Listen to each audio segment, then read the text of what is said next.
Zia orphanage trust দুর্নীতি মামলার অন্যতম আসামি কাজী সলিমুল হকের খালাস চেয়ে সর্বোচ্চ আদালতে আবেদনের পরিপ্রেক্ষিতে মামলার আপিল শুনানি অনুষ্ঠিত হয়।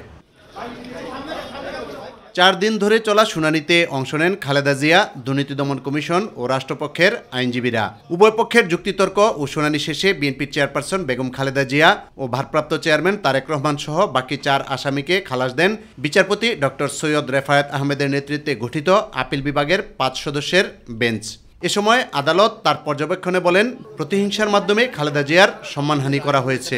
বেগম খালেদা জিয়ার কেস প্রাথমিক ইনিশিয়াল স্টেজেই কোয়াশ হয়ে যাওয়া উচিত। এ মামলায় খালেদা জিয়া সহ অন্যদের বিরুদ্ধে কোনো ধরনের দুর্নীতির প্রমাণ পায়নি বলেও জানান দুদকের আইনজীবী আসিফ হাসান।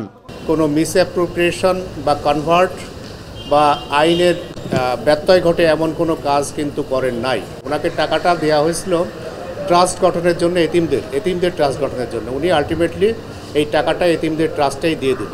সাজা হয়েছিল যে 409-এ। সেখানে মূল কথাটি, প্রথম কথা ইন্ট্রাস্টমেন্ট থাকতে হবে, সেকেন্ড কথা মিসঅ্যাপ্রোপ্রিয়েশন থাকতে হবে, থার্ড কথা কনভার্সন থাকতে হবে, ফোর্থ কথা আইনের ব্যত্যয় ঘটায় কিছু বলতে হবে। এর কোনোটাই হয়নি। বেগম খালেদা জিয়ার কাছে যে টাকাটা এসছে এমন কোনো প্রমাণও নেই।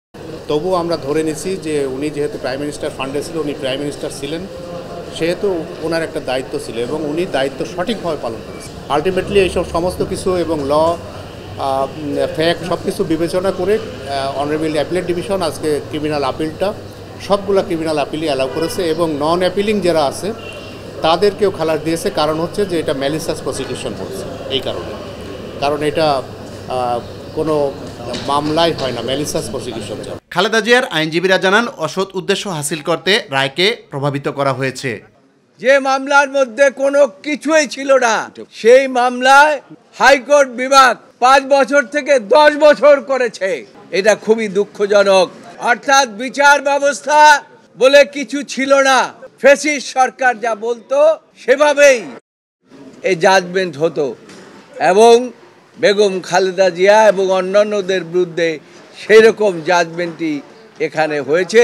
এই মামলাটা ছিল শেখ হাসিনা ওয়াজেদের ব্যক্তিগত জিঘাংসা এবং প্রতিহিংসা এবং রাজনৈতিকভাবে বেগম খালেদা জিয়া এবং তার পরিবারকে খাটো করার জন্য, নিশ্চিহ্ন করার জন্য রাজনৈতিক চিন্তা চেতনায় এই মামলাটা দায়ের করা হয়েছিল।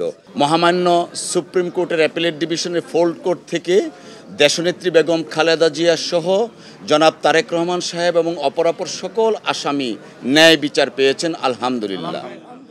বিচারিক আদালতে 5 বছর, হাইকোর্টে আরও 5 বছর বাড়িয়ে 10 বছরের সাজা দেওয়া হয়েছিল বিএনপির চেয়ারপারসন বেগম খালেদা জিয়াকে। সবশেষ সর্বোচ্চ আদালতে বেগম খালেদা জিয়া সহ সকল আসামিদের খালাসের মধ্য দিয়ে শেষ হলো জিয়া অরফানেজ ট্রাস্ট দুর্নীতি মামলার আপিল শুনানি। আর এর মধ্য দিয়ে ন্যায় বিচার প্রতিষ্ঠিত হয়েছে এমনটি ধারণা সংশ্লিষ্টদের। ইউসুফ আলী, মাই টিভি, ঢাকা।